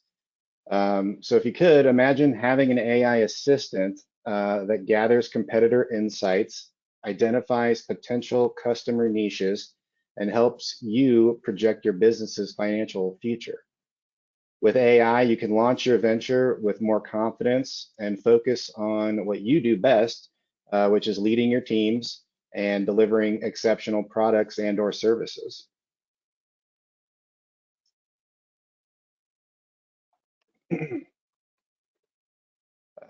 So also, as you probably know, as your business grows, so do the complexities.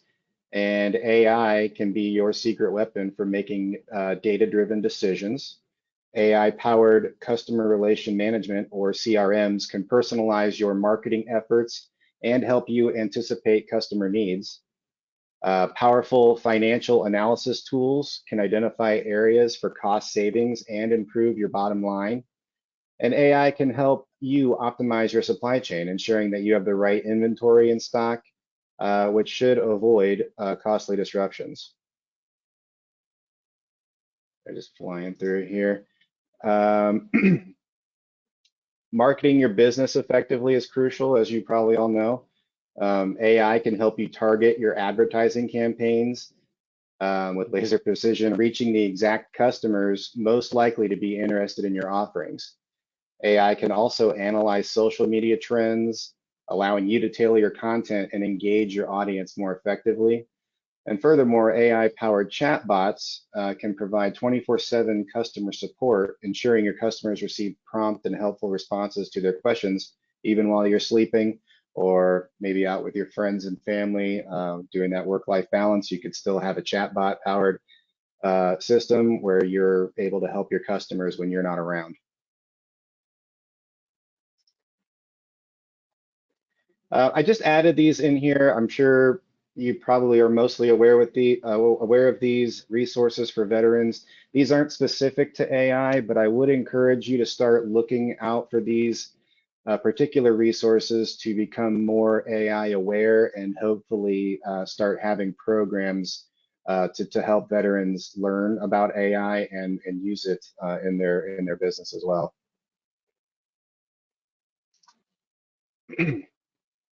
Here are some more resources that are more geared towards AI. There is a ton of training out there. You can pay for it or you can learn for free on YouTube. That's pretty much how I got started. Pretty much everything's on YouTube.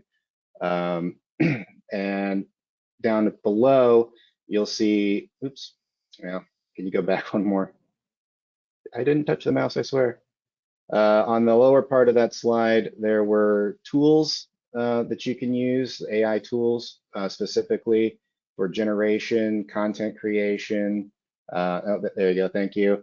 So Google, down below, Google Gemini and ChatGPT, these are your foundation for AI tools. You can go out there, pretty much ask them any question you want along, hopefully ethical, and it will return an answer for you. Now, what we always say in this world is when it comes to AI or generative AI is trust but verify. It will hallucinate at times and may give you an incorrect answer. So it is a tool. It is not 100%. So it can help get you most of the way, but you want to verify that what you're getting back is accurate. I don't know why this is skipping ahead so much. So my last slide, just some additional tips. Start small, like with anything, not just even related to AI. You guys know you can't tackle everything at once. Focus on, maybe some tasks that are taking you a long time or tasks that you just hate doing. And you want to see if there's an easier way to accomplish those things. There might be a tool out there. There are hundreds available in the AI world, and there are more and more showing up every day.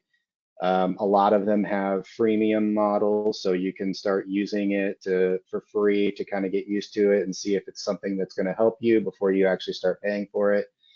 And there's a lot of great ones and there's a lot of not so great ones. So like I said, luckily a lot of these will let you in the door for free and before you start throwing any money at it. Like I said, experiment and learn. There's a ton to learn. There's a ton of free information out there about this stuff, or I'm available too. I'll put my info out there for you to ask questions later on. Stay updated. Like I said, these things are changing constantly. I've been spending the last year in my current role here trying to get up to speed on these things, these tools, and how we're going to deploy them here at ODOT. We've got a lot of use cases that we're going to start tackling here, namely in the chatbot space. But you can you just stay updated. This stuff is coming. It's not going anywhere. So if it can help you, I would look into it. And if it seems overwhelming, but you still want to use it, you can always hire a consultant. There are tons of people out there who are knowledgeable, who are willing to help for a price. That's always an option for you as well. So again, I hope this was informative for you. Once again, I want to thank you for having me here at your event today. And I want to, again, I'll leave you with the final note about generative AI, and that is trust but verify. Thank you. Thank you, Dustin. Great presentation. I know it was quick. We've kind of had you go through that really fast, but it was just still great information. And with all new technology that's coming out right now, it's It's just a lot. So this concludes our presentation. So please join us. Let me go ahead and just turn my camera back on, and we're going to open it up to questions. So again, this concludes our presentation for the day. Please join us for part 3 on Tuesday, September 7th at 1:30 p.m.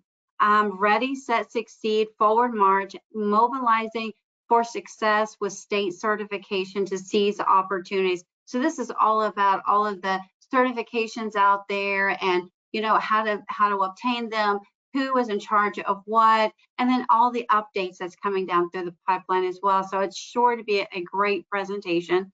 Again, I want to open it up for any questions. If we don't have any questions, we'll wait here a few minutes. Kara, how are we looking for questions? Thank you, Lorraine. As of right now, we do not have any questions. Okay. Give our Wonderful. attendees just a moment to see if they're typing anything out. Again, this series is being recorded and will be sent out. All information that you've obtained on here and all links, and then all videos will be included as well. That is absolutely true. Thank you for the reminder for everyone. And thank you for helping to put on this presentation. It's been an incredible learning experience. So thank you very much for that, Lorraine. Thank you, Kara. All right, so please go ahead. If you don't have any questions, you can sign off. Again, we'll wait around here for a few minutes, but and I apologize, it's got away, but again, the information is so valuable. Thank you, valuable. Thank you so much for your time, and I look forward to seeing you next Tuesday.